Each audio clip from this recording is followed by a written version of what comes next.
el príncipe de los predicadores, Charles Spurgeon. Narrado por Samuel Andrés Chaparro Sandoval.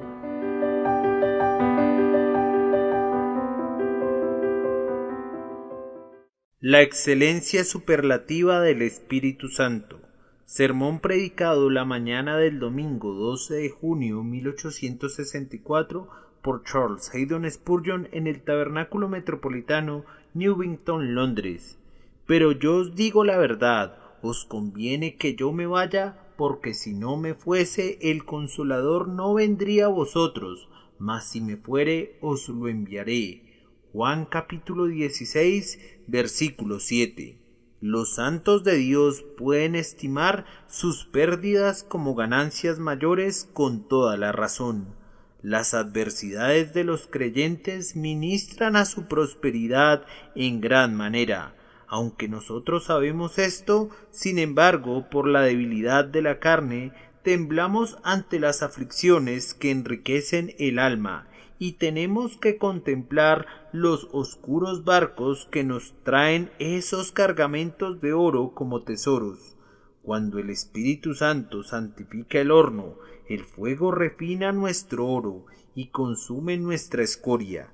Sin embargo, al torpe mineral de nuestra naturaleza le desagradan los carbones ardientes, prefiriendo permanecer enterrado en las oscuras minas de la tierra. Nosotros actuamos como los niños necios que lloran porque se les ordena que tomen la medicina que sanará sus enfermedades. Sin embargo, nuestro Salvador, lleno de gracia, nos ama demasiado sabiamente como para evitarnos el problema en razón de nuestros temores infantiles.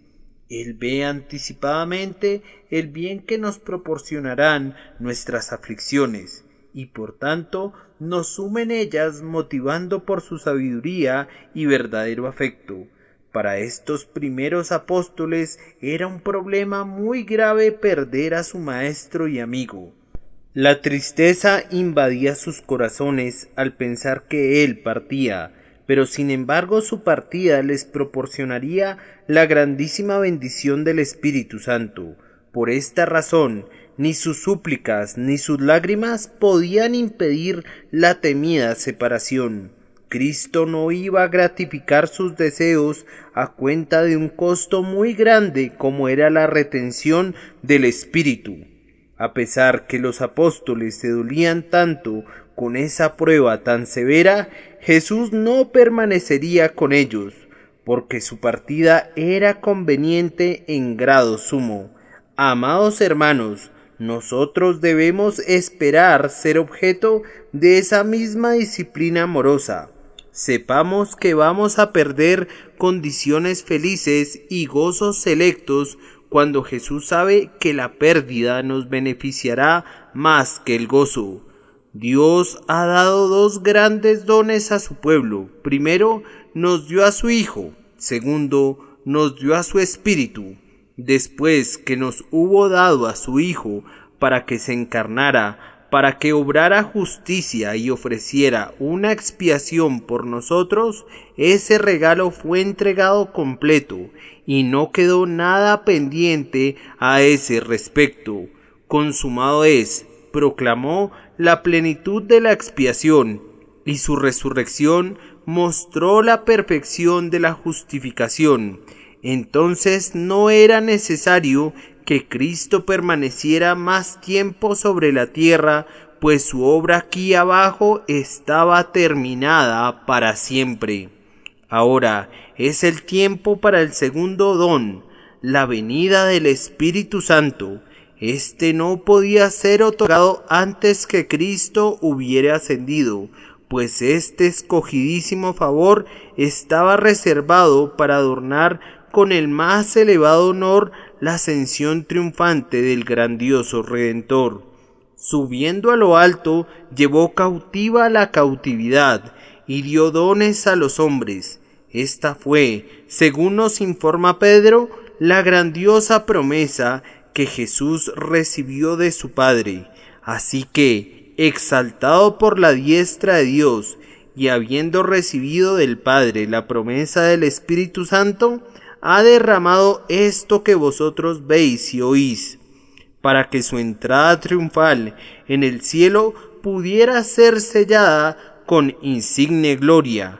Los dones de Espíritu de Dios no podían ser esparcidos entre los hijos de los hombres hasta que el Señor hubiera subido con voz de mando, con sonido de trompeta. Al haberse otorgado el primer don, se volvió necesario que aquel cuya persona y obra constituyen esa bendición que no tiene precio, se tuviera que retirar para tener el poder para distribuir el segundo beneficio, por cuyo único medio el perdón se vuelve de algún servicio para nosotros. Cristo crucificado no tiene ningún valor práctico para nosotros sin la obra del Espíritu Santo, y la expiación que Jesús realizó no puede salvar nunca ni una sola alma, a menos que el bendito Espíritu de Dios la aplique al corazón y a la conciencia. Jesús no es visto nunca mientras el Espíritu Santo no abra el ojo.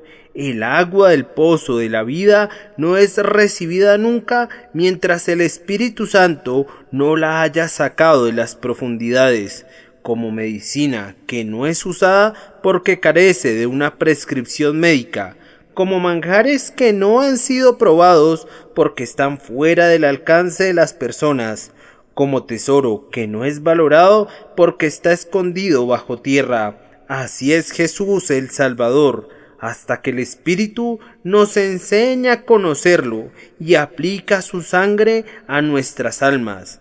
Es para honrar al Espíritu Santo que yo deseo hablar esta mañana, y que la misma lengua de fuego que se asentó en otros tiempos sobre los apóstoles descanse ahora sobre el predicador, y que la palabra venga con poder a nuestros corazones.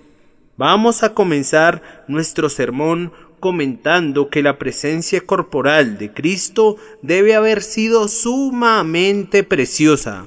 Únicamente quienes aman a Cristo pueden decir cuán preciosa es. El amor desea estar siempre con el objeto amado y su ausencia causa dolor. El significado pleno de la expresión, el dolor ha invadido su corazón, lo conocen únicamente quienes anticipan una dolorosa separación de esa clase. Jesús se había convertido en el gozo de sus ojos, en el sol de sus días, en la estrella de sus noches. Como la esposa, al regresar del campo, ellos se apoyaban sobre su amado, eran como niños pequeñitos, y ahora que su Dios y Señor se iba, ellos se quedaban como huérfanos. Hacían bien en sentir mucha tristeza de corazón. Hay tanto amor, hay tanto dolor, como el objeto del amor se va. Juzguen ustedes, hermanos míos, el gozo que la presencia corporal de Cristo nos daría esta mañana, y luego ustedes podrán decir cuán preciosa debe ser. ¿Acaso algunos de nosotros no hemos estado esperando por años la venida de Cristo? Hemos alzado nuestros ojos en la mañana y hemos dicho, tal vez Él vendrá hoy, y cuando el día ha concluido, hemos continuado nuestra espera en nuestras horas de insomnio, y nuestras esperanzas han sido renovadas cuando sale el sol otra vez. Nosotros lo esperamos con mucho anhelo de acuerdo a su promesa, y como hombres que aguardan a su Señor, estamos con nuestros lomos ceñidos esperando su aparición. Estamos esperando y nos apresuramos al día del Señor. Esta es la radiante esperanza que levanta el ánimo de los cristianos, la esperanza que el Salvador descenderá para reinar entre su pueblo gloriosamente. Supongan que Él se apareciera súbitamente en esta plataforma ahora. Imagínense cómo le aplaudiríamos. Vamos, el que fuere cojo ante el gozo de su advenimiento saltaría como una liebre, y hasta el sordo podría cantar lleno de alegría. La presencia del Señor, ¡qué felicidad! Ven pronto, Señor Jesús. Debe ser realmente algo precioso gozar de la presencia corporal de Cristo. Piensen en la gran ventaja que sería en la instrucción de su pueblo. Ningún misterio podría confundirnos si lo refiriéramos todo a él. Las disputas de la Iglesia cristiana pronto llegarían a su fin, pues él nos diría más allá de toda contienda el significado de su palabra. No habría a partir de ese momento ningún desaliento para la Iglesia en su obra de fe o en su trabajo de amor, pues la presencia de Cristo sería el fin de todas las dificultades y la conquista segura de todos los enemigos. No tendríamos que dolernos como lo hacemos ahora de nuestro olvido de Jesús, pues podríamos verlo algunas veces y una mirada a él nos proporcionaría una buena provisión de gozo, de tal forma que como el profeta de Horeb podríamos aguantar 40 días con la fuerza de ese alimento. Sería una experiencia deliciosa saber que Cristo está en algún lugar de la tierra, pues entonces Él asumiría la supervisión personal de su Iglesia universal. Él podría advertirnos de los apóstatas, podría rechazar a los hipócritas, consolaría a los débiles de mente y reprendería a los que yerran. Cuán deleitable sería verlo caminar por en medio de los candeleros de oro, sosteniendo a las estrellas con su diestra. Entonces las iglesias no necesitarían ser subdivididas ni fracturadas por causa de perversas pasiones. Cristo crearía la unidad, el cisma dejaría de existir y la herejía sería desarraigada. La presencia de Jesús, cuyo rostro es como el sol brillando en su cenit, haría madurar todos los frutos de nuestro jardín, consumiría todas las malas hierbas y daría vida a todas las plantas. La espada de 2 filos en su boca destruiría a sus enemigos y sus ojos de fuego avivarían las santas pasiones de sus amigos. Pero quisieran comentar algo sobre este punto, porque en él la imaginación se ejercita a sí misma a costa del buen juicio. Yo me pregunto si el deleite que nos ha provocado en este momento el pensamiento que Cristo estuviera aquí en su presencia corporal no tendrá en sí levadura de carnalidad. Yo me pregunto si la Iglesia está ya preparada para gozar de la presencia corporal de su Salvador sin caer en error al conocerlo según la carne.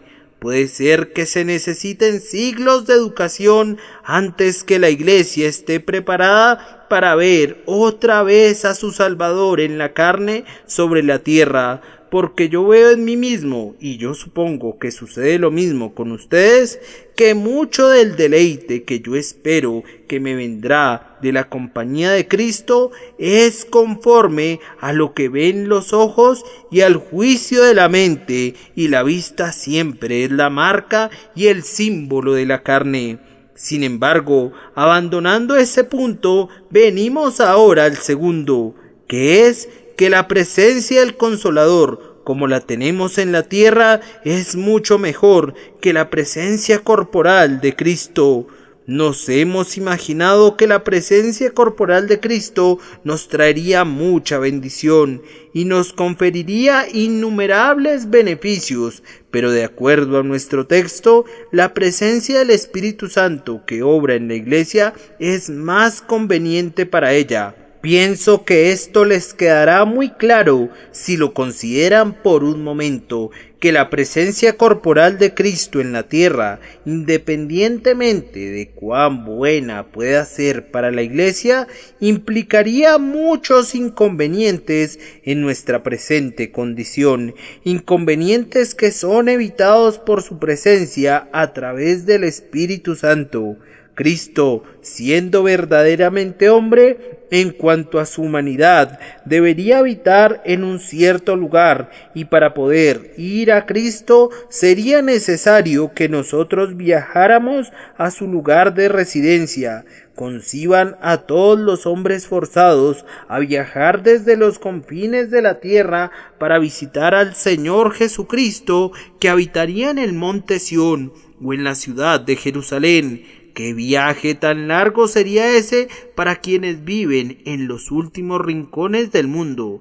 Indudablemente ellos se embarcarían con gozo en ese viaje, y como la paz sería universal y la pobreza estaría erradicada, los hombres no tendrían ninguna restricción para hacer un viaje así. Todos podrían realizarlo. Sin embargo, como no todos vivirían allí donde podrían ver a Cristo cada mañana, tendrían que contentarse con darle una mirada de vez en cuando.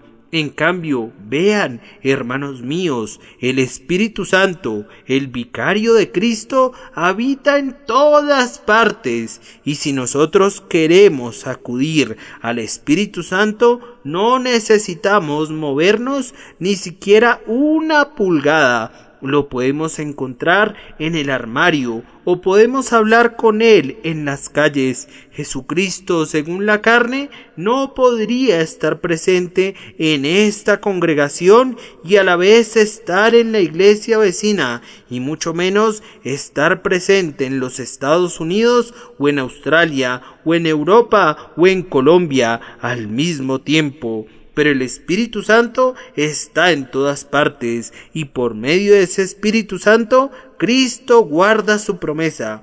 Porque donde están 2 o 3 congregados en mi nombre, allí estoy yo en medio de ellos.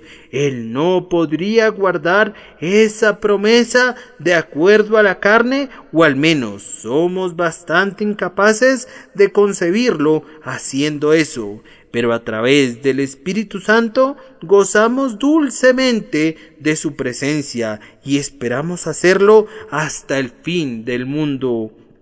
Piénsenlo bien, el acceso a Cristo, si estuviera aquí en su personalidad corporal, no sería muy fácil para todos los creyentes. El día solo tiene 24 horas, y si nuestro Señor no durmiera nunca, sí, como hombre viviera todavía, y, como los santos arriba, no descansará ni de día ni de noche. A pesar de eso, solo hay 24 horas, y ¿qué serían 24 horas para la supervisión de una iglesia que nosotros confiamos que cubriría toda la tierra? ¿Cómo podrían 1.000 millones de creyentes recibir consuelo personal inmediato de sus labios o las sonrisas de su rostro? Aún en el momento presente hay varios millones de verdaderos santos en la tierra. ¿Qué podría hacer un hombre mediante su presencia corporal, mediante su presencia personal, aun si ese hombre fuera la deidad encarnada? ¿Qué podría hacer en un día para consuelo de todos estos? Vamos, no podríamos esperar que cada uno de nosotros lo vería cada día. No escasamente podríamos esperar tener nuestro turno una vez al año. Pero, amados, ahora nosotros podemos ver a Jesús cada hora y cada momento de cada hora. Las veces que ustedes doblen su rodilla, su espíritu que lo representa puede tener comunión con ustedes y bendecirlos. No importa que sea la medianoche, que suba su clamor, o bajo la hoguera del ardiente mediodía. Allí está el Espíritu esperanzado para derramar su gracia, y los suspiros y los clamores de ustedes ascienden hasta Cristo en el cielo y regresan con respuestas de paz.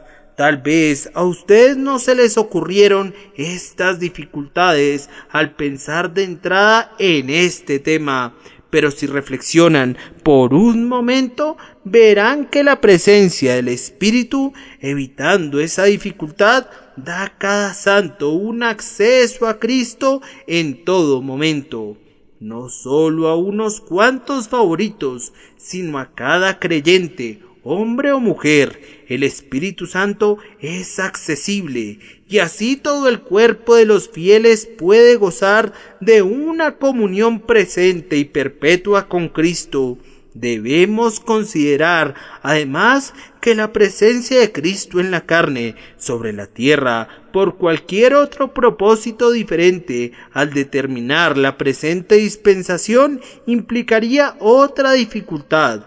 Por supuesto, cada palabra que Cristo hubiera hablado desde el tiempo de los apóstoles hasta ahora habría sido inspirada, y siendo inspirada habría sido una lástima que cayera en la tierra. Por tanto, escribas sumamente ocupados estarían anotando siempre las palabras de Cristo y, hermanos míos, si en el corto curso de 3 años nuestro Salvador se las arregló para hacer y decir tanto que uno de los evangelistas nos informa que si se hubiera escrito todo, el mundo mismo no habría podido albergar los libros que se habrían escrito. Yo les pido que se imaginen qué tremenda cantidad de literatura habría adquirido la Iglesia cristiana si hubiera preservado las palabras de Cristo a través de estos 1864 años. Con toda certeza no habríamos tenido la palabra de Dios en la forma simple y compacta de una Biblia de bolsillo. Más bien habría consistido en innumerables volúmenes de dichos y hechos del Señor Jesucristo. Únicamente el estudioso, no, ni siquiera el estudioso habría podido leer todas las enseñanzas del Señor, y el pobre y el ignorante estarían siempre en una terrible desventaja. Pero ahora tenemos un libro que está terminado dentro de un alcance más bien reducido, y al que no se le debe agregar ni una sola línea. El canon de la revelación está sellado para siempre, y el hombre más pobre de Inglaterra que crea en Cristo, que acuda con un alma humilde a ese libro y que mire a Jesucristo, que está presente por medio de su Espíritu, aunque no según la carne, en poco tiempo puede comprender las doctrinas de la gracia y entender con todos los santos cuáles son las alturas y las profundidades, y comprender el amor de Cristo que excede a todo conocimiento. Por tanto, entonces, debido a la inconveniencia, aunque la presencia corporal de Cristo pueda ser muy preciosa, es infinitamente mejor para el bien de la Iglesia que, hasta el día de su gloria, Cristo esté presente por su Espíritu y no en la carne. Además, hermanos míos, si Jesucristo estuviera todavía presente con su Iglesia en la carne, la vida de fe no tendría el mismo espacio que tiene ahora para poder ser desplegada. Mientras hayan más cosas visibles para el ojo, habrá menos espacio para la fe. Entre menos visibilidad, mayor manifestación de fe. La Iglesia católica, que ya tiene suficiente poca fe, suministra todo lo que puede para obrar en los sentidos. Las narices de ustedes son regaladas con incienso, y sus oídos son deleitados con dulces sonidos. Entre más crece la fe, menos necesita de ayudas externas, y cuando la fe muestra su verdadero carácter y está divorciada claramente del sentido y de la vista, entonces no necesita absolutamente nada en donde descansar, excepto en el poder invisible de Dios. Ha aprendido a colgarse del mismo lugar de donde cuelga el mundo, es decir, de ningún soporte visible, de la misma forma que el arco eterno de ese cielo azul se despliega en lo alto sin ningún apoyo. Así la fe descansa sobre los pilares invisibles de la verdad y de la fidelidad de Dios y no necesita nada que la cimente o la apuntale.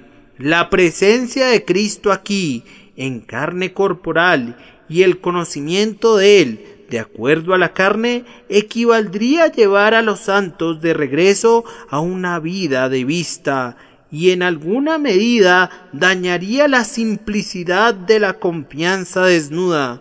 Ustedes recordarán que el apóstol Pablo dice: de manera que nosotros, de aquí en adelante, a nadie conocemos según la carne, y agrega: y aún si a Cristo conocimos según la carne, ya no lo conocemos así. Al escéptico que nos pregunte: ¿por qué crees tú en Cristo? Si Cristo hubiera permanecido en la tierra, siempre podríamos darle una fácil respuesta: helo allí está el hombre. Míralo mientras continúa todavía haciendo milagros. Habría muy poco espacio para la santa herencia de la fe a la palabra desnuda de Dios y ninguna oportunidad para que glorifique a Dios, confiando allí donde no puede rastrear. Pero ahora, amados hermanos, el hecho que no contamos con nada visible hacia dónde apuntar y que las mentes carnales puedan entender este preciso hecho convierte al camino de la fe en algo mucho más acorde con su noble carácter.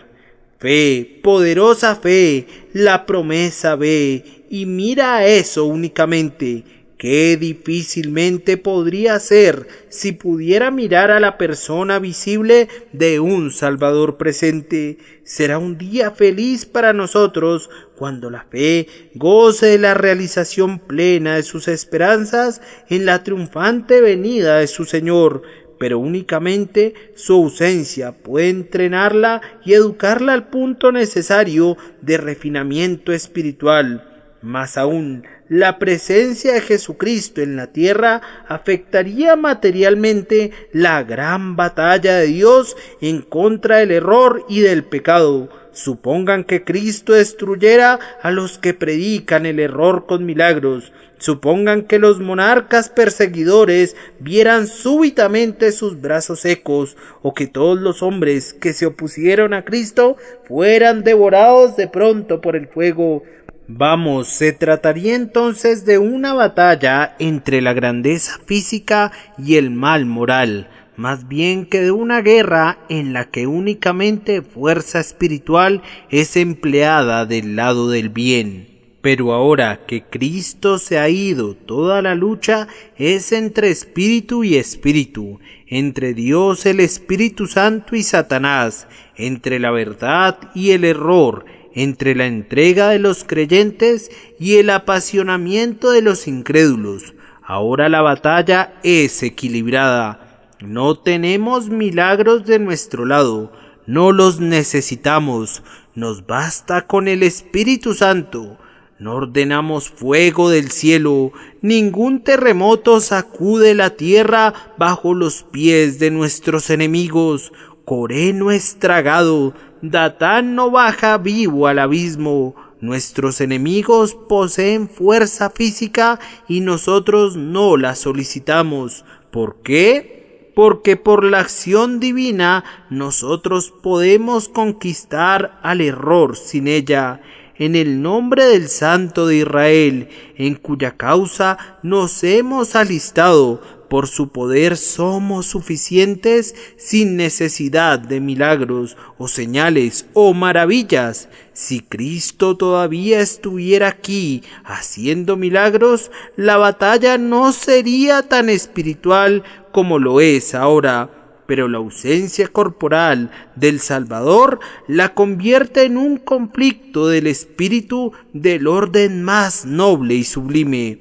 Además, queridos amigos, el Espíritu Santo es más valioso para la Iglesia en su presente estado militante que lo pudiera ser la presencia corporal de Cristo.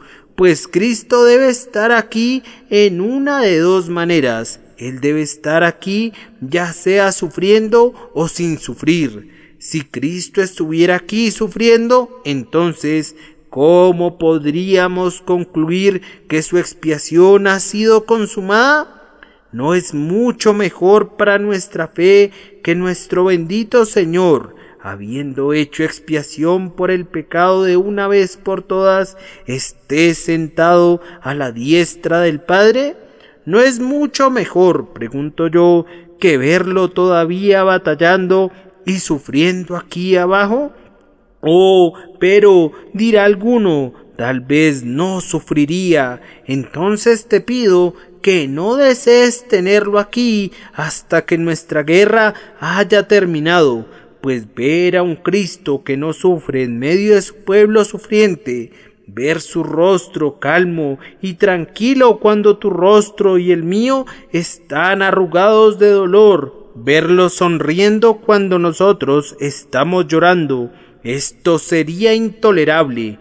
No, eso no podría ser. Hermanos, si Él fuera un Cristo sufriente ante nuestros ojos, entonces sospecharíamos que Él no ha completado su trabajo y, por otro lado, si Él fuera un Cristo que no sufre, entonces parecería como si Él no fuera un sumo sacerdote fiel, hecho a semejanza de sus hermanos. Estas dos dificultades nos conducen de regreso a un estado de agradecimiento hacia Dios, porque no tenemos que responder a ese dilema, sino que el Espíritu de Dios, que es Cristo presente en la tierra, nos allana estas dificultades y nos proporciona toda la ventaja que podríamos esperar de la presencia de Cristo incrementada 10 veces. Solamente una observación adicional, que la presencia personal de Cristo, por mucho que la tengamos muy en alto, no produjo muy grandes resultados en sus discípulos hasta que el Espíritu fue derramado de lo alto. Cristo era su maestro. ¿Cuándo aprendieron ellos? Bueno, allí tenemos a Felipe. Cristo tiene que decirle: tanto tiempo hace que estoy con vosotros y no me has conocido, Felipe. Ellos estaban confundidos con preguntas que ahora pueden ser respondidas por niños pequeñitos. Ustedes pueden ver que al final de su curso de entrenamiento de 3 años con Cristo, no habían alcanzado sino un limitado progreso. Cristo no era únicamente su maestro, sino también su consolador. Sin embargo, con cuánta frecuencia Cristo no pudo consolarlos por causa de su incredulidad. Después que él hubo pronunciado ese deleitable discurso que hemos estado leyendo, los encontró dormidos, embargados por la tristeza. En ese capítulo, cuando está intentando consolarlos, él agrega: antes, porque os he dicho estas cosas, tristeza ha llenado vuestro corazón. La intención de Cristo era nutrir las gracias de sus discípulos. Pero ¿dónde estaban esas gracias? Aquí tenemos a Pedro. Él ni siquiera tiene la gracia del valor ni de la consistencia, sino que niega al Señor, mientras el resto de ellos lo abandonan y huyen. Ni siquiera el Espíritu de Cristo había sido infundido en ellos. Su celo no había sido moderado por el amor, pues querían que el fuego del cielo consumiera a sus adversarios, y Pedro sacó una espada para cortar la oreja del siervo del sumo sacerdote. Ellos conocían escasamente las verdades que su Señor les había enseñado y estaban muy lejos de absorber su espíritu celestial. Inclusive, sus dones eran muy débiles. Es cierto que una vez hicieron milagros y predicaron, pero ¿Con qué éxito lo hicieron? ¿Acaso han escuchado alguna vez que Pedro ganó 3,000 pecadores por medio de un sermón? No fue sino hasta después que el Espíritu Santo vino. Descubren que alguno de ellos es capaz de edificar a otros y construir la iglesia de Cristo. No, el ministerio de nuestro Señor Jesucristo, considerado únicamente en relación a sus frutos inmediatos, no fue comparable a los ministerios que se dieron después que descendió el Espíritu. A lo suyo vino y los suyos no le recibieron. Su grandiosa obra como Redentor fue un triunfo completo de principio a fin, pero como Maestro, puesto que el Espíritu de Dios estaba únicamente sobre él y no sobre el pueblo, sus palabras fueron rechazadas, sus súplicas fueron despreciadas, sus advertencias no fueron escuchadas por la gran multitud de personas.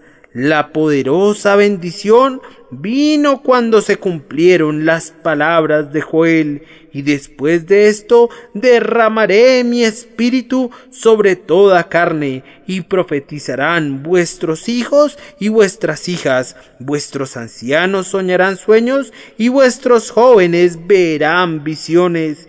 Y también sobre los siervos y sobre las siervas derramaré mi espíritu en aquellos días. Esa era la bendición, y una bendición que nos atrevemos a decirlo otra vez, era tan rica y tan rara que ciertamente era conveniente que Jesucristo se fuera para que el Espíritu Santo descendiera.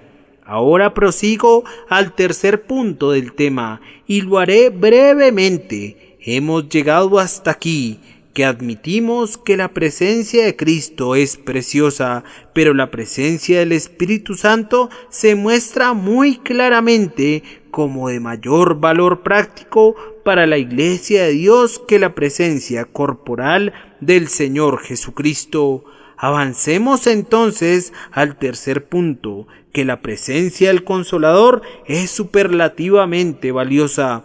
Podemos concluir esto por los efectos que se vieron el día de Pentecostés. En el día de Pentecostés, el toque a arrebato sonó la alarma celestial.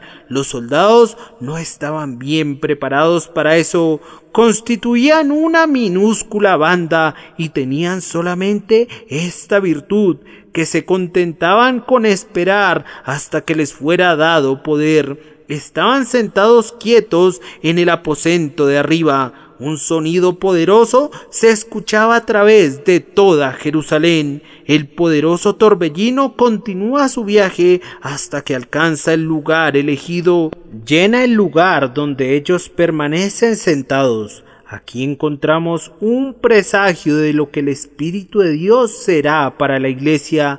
Vendrá misteriosamente sobre la Iglesia de acuerdo a la voluntad soberana de Dios, pero cuando venga como el viento será para purgar la atmósfera moral y para avivar el pulso de todos los que tienen respiración espiritual.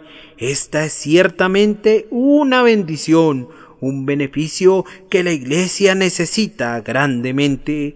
Yo quisiera que este recio viento que sopla viniera sobre la Iglesia con una fuerza irresistible, arrastrando todo lo que encuentra, la fuerza de la verdad, pero aún más que eso, la fuerza de Dios, introduciendo la verdad en los corazones y en la conciencia de los hombres.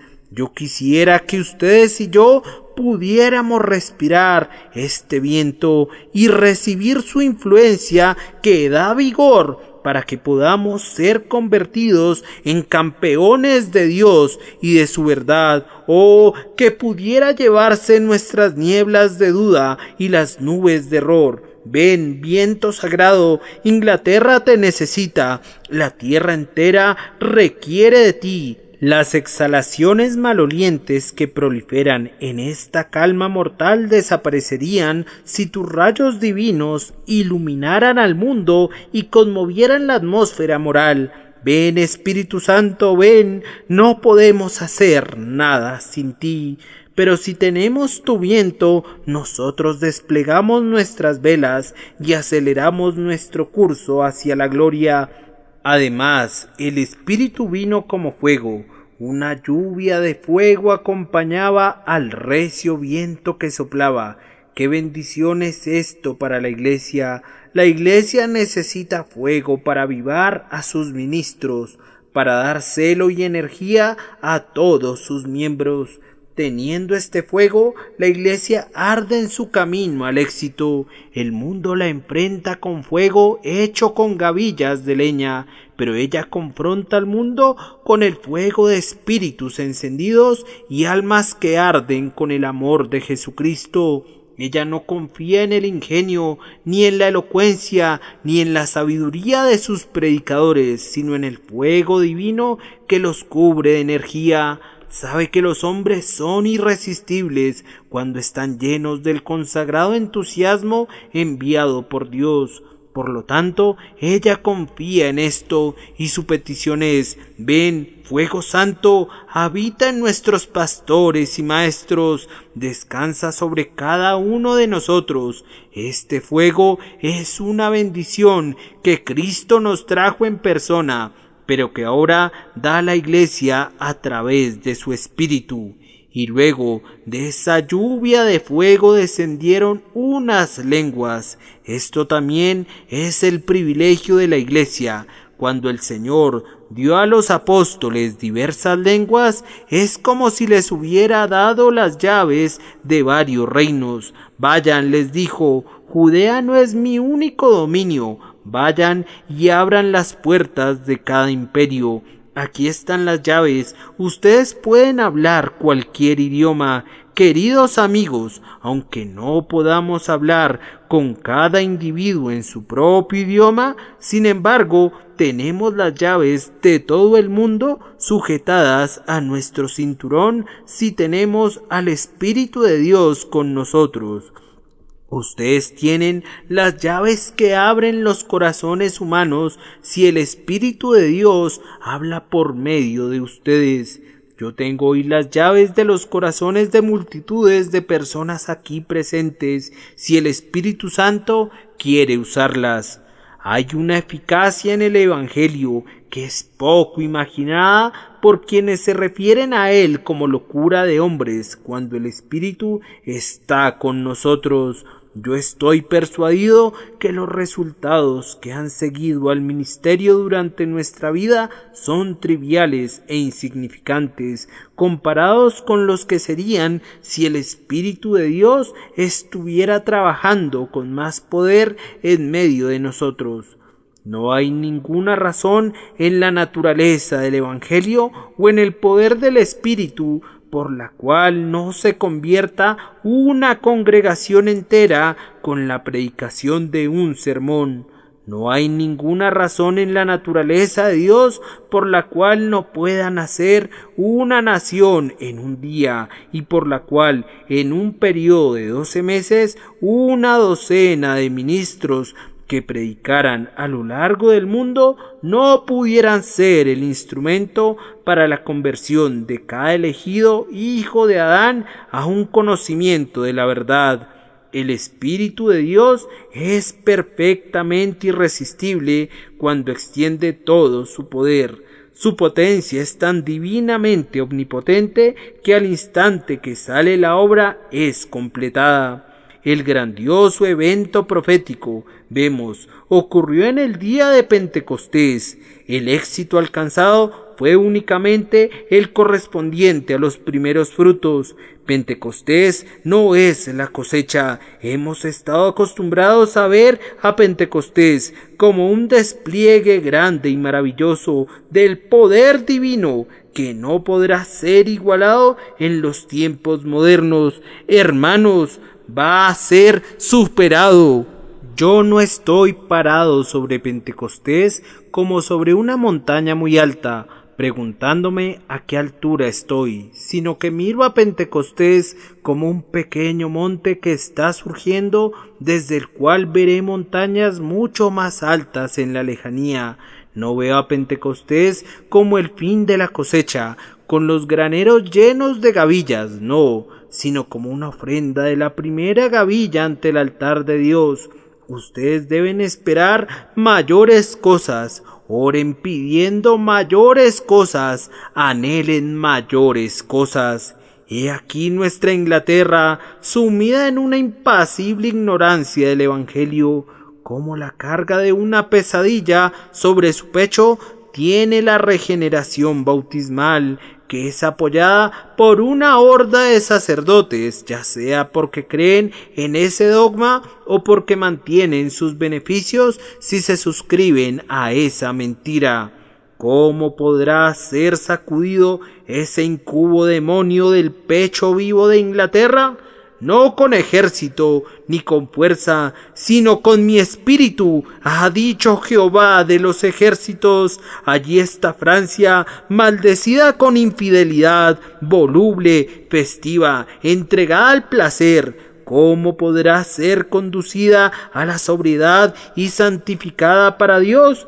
No con ejército ni con fuerza, sino con mi espíritu, ha dicho Jehová de los ejércitos. Por allá está Alemania, con su escepticismo metafísico, su medio catolicismo, es decir, el luteranismo y su abundante entrega al Papa. ¿Cómo se levantará Alemania? No con ejército ni con fuerza, sino con mi espíritu, ha dicho Jehová de los ejércitos. Lejos, allá en Italia, se asienta la vieja Roma, la ramera de las 7 colinas, que todavía reina triunfante en su trono sobre una gran parte de la tierra.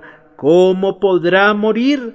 ¿Dónde está la espada que encontrará su corazón? No con ejército ni con fuerza, sino con mi espíritu, ha dicho Jehová de los ejércitos. Entonces, la única cosa que necesitamos es el Espíritu de Dios. No digan que necesitamos dinero, lo tendremos muy pronto, cuando el Espíritu toque los corazones de los hombres. No digan que necesitamos edificios, iglesias, construcciones. Todo esto puede servir de ayuda, pero la principal necesidad de la iglesia es el espíritu y hombres en los que el espíritu pueda ser derramado. Si antes de morir yo pudiera decir únicamente una oración, sería esta: Señor, envía a tu iglesia hombres llenos del Espíritu Santo y de fuego. Denle a cualquier denominación hombres así, y su progreso será poderoso. Quiten esos hombres, envíenles, pero con poco fuego y con poca gracia. Perros sordos que no pueden ladrar, y muy pronto esa denominación irá en declive. Dejen que vengan el espíritu, y el predicador podrá ser rústico, simple, rudo, sin modales, pero estando en el espíritu sobre él, ninguno de sus adversarios prevalecerá. Su palabra tendrá el poder de sacudir las puertas del infierno.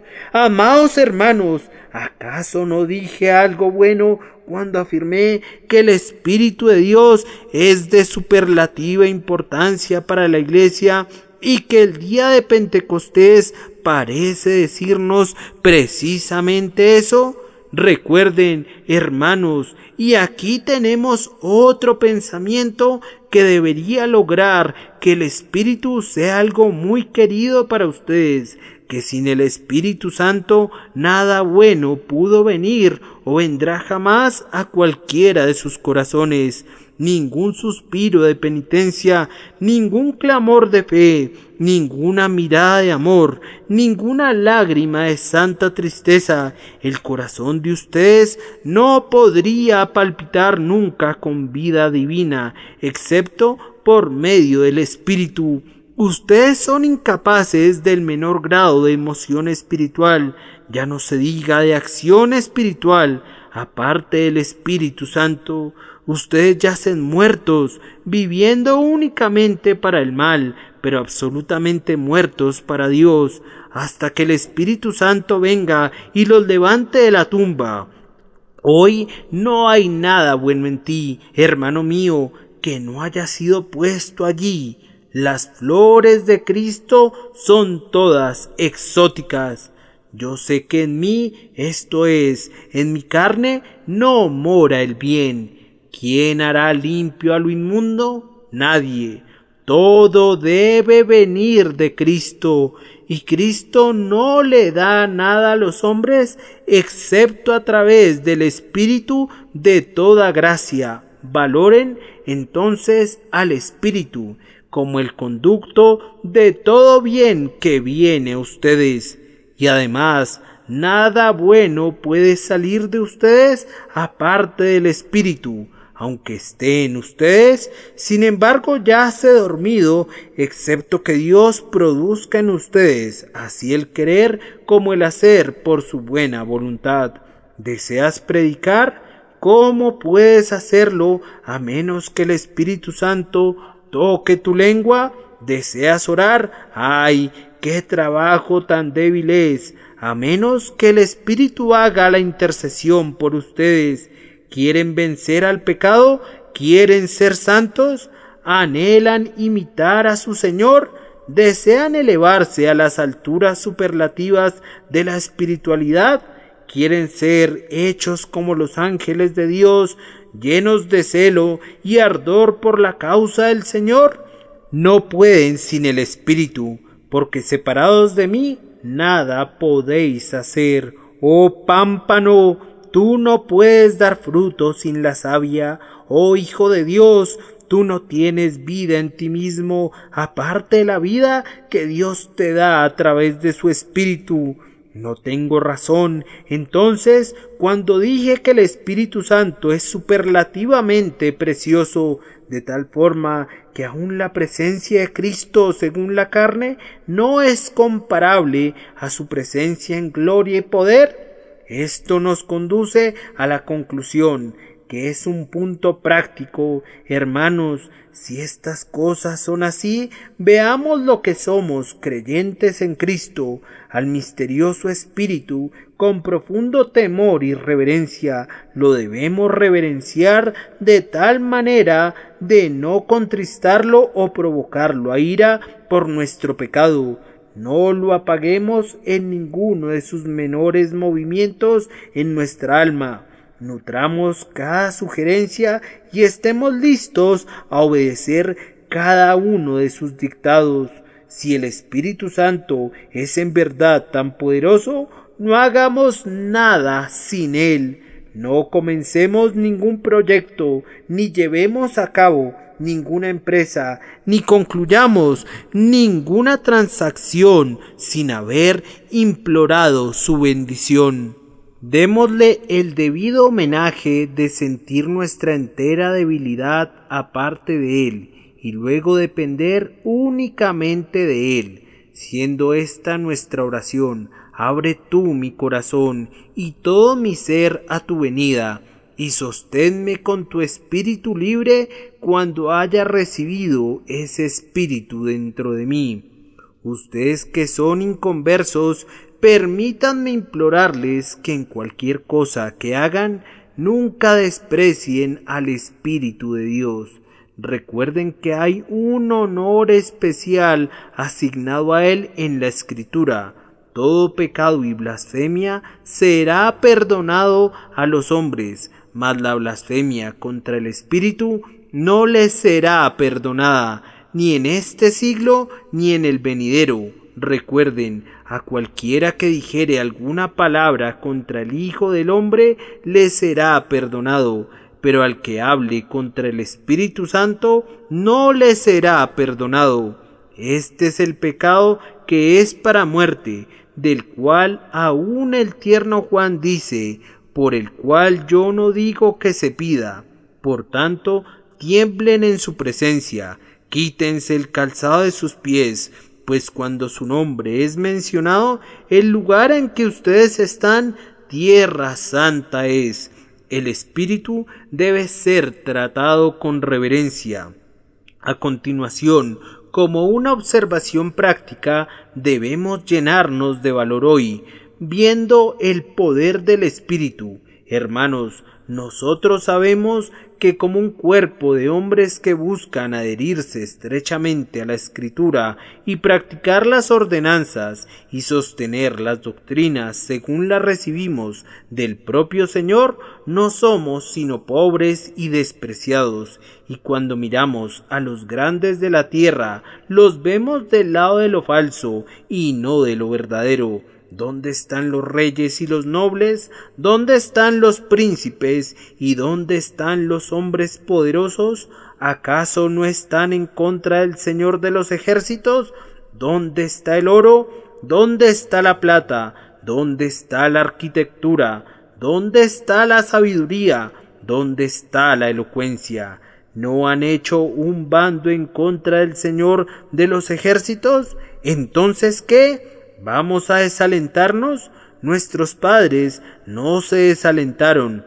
Ellos dieron su testimonio en el cepo y en la prisión, pero no tenían temor en cuanto a la buena y vieja causa. Como Juan Bunyan, aprendieron a pudrirse en el calabozo, pero no conocieron la cobardía. Sufrieron y dieron testimonio que no se desalentaron. ¿Por qué? Porque sabían no que la verdad es poderosa y va a prevalecer, pues la verdad no es poderosa y no prevalecerá en este mundo hasta que los hombres sean diferentes de lo que son, pero sabían que el Espíritu de Dios es poderoso y prevalecerá. Es mejor tener una iglesia pequeña, formada por hombres pobres, pero con el Espíritu de Dios con ellos, que tener una jerarquía de nobles, un ejército de príncipes con títulos nobiliarios y prelados que no tienen el Espíritu Santo, pues esto no es solamente la fuente de la fuerza, sino que es la fuerza misma.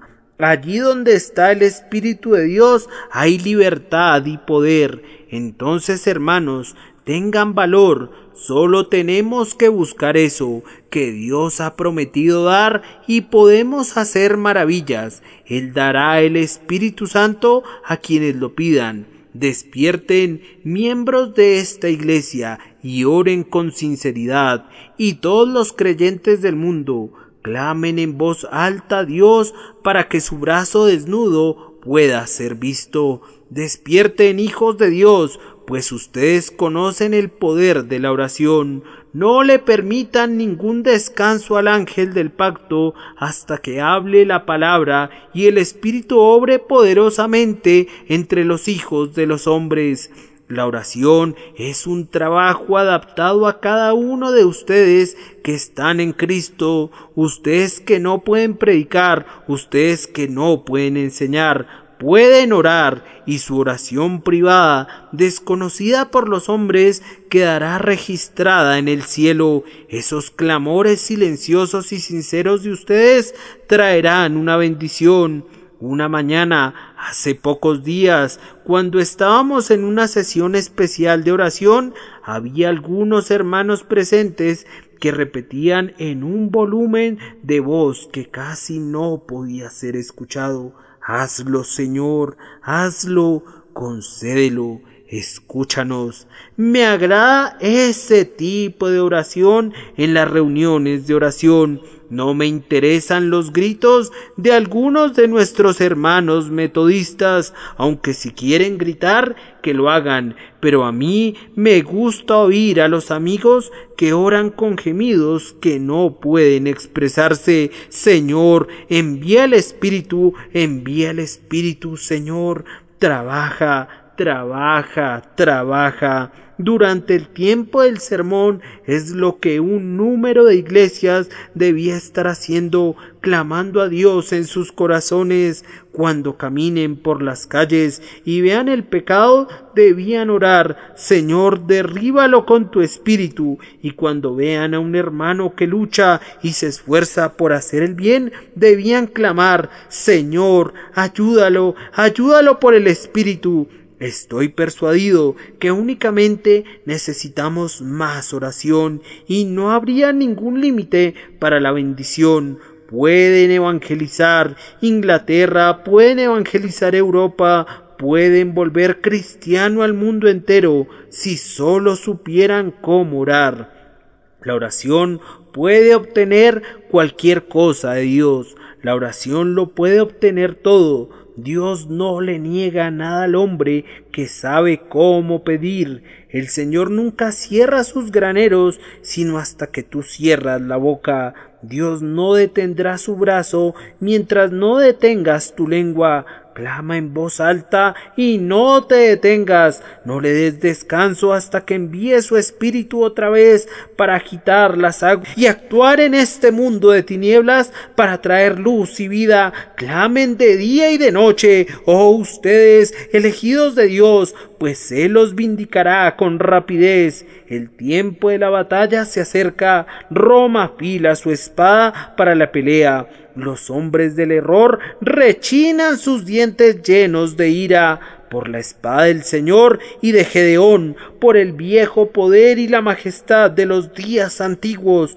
por el derrumbe de los muertos de Jericó, aunque no tengamos mejores armas que los cuernos de carnero, por echar fuera a los paganos y por el establecimiento del Israel de Dios en la tierra, por la venida del Espíritu Santo con tal fuerza y poder que así como el diluvio de Noé cubrió las cimas de las montañas, el diluvio de la gloria de Jehová cubra las cumbres del pecado y de la iniquidad, y el mundo entero sea gobernado por el Señor Dios omnipotente. Ustedes que no tienen el Espíritu, oren por Él, que el Señor los impulse a orar en este día, pecadores inconversos, que el Espíritu les dé fe. Recuerden que el Espíritu Santo les dice que confíen en Cristo. Si honran al Espíritu Santo, confíen en Cristo. Sé que deben ser regenerados primero, pero el hombre que confía en Cristo es regenerado.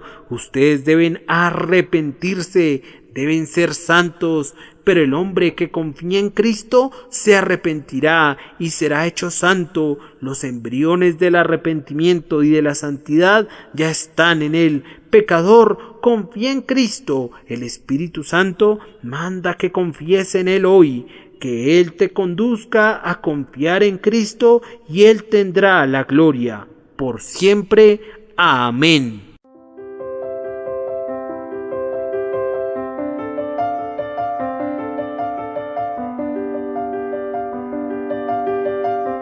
El príncipe de los predicadores, Charles Spurgeon. Narrado por Samuel Andrés Chaparro Sandoval.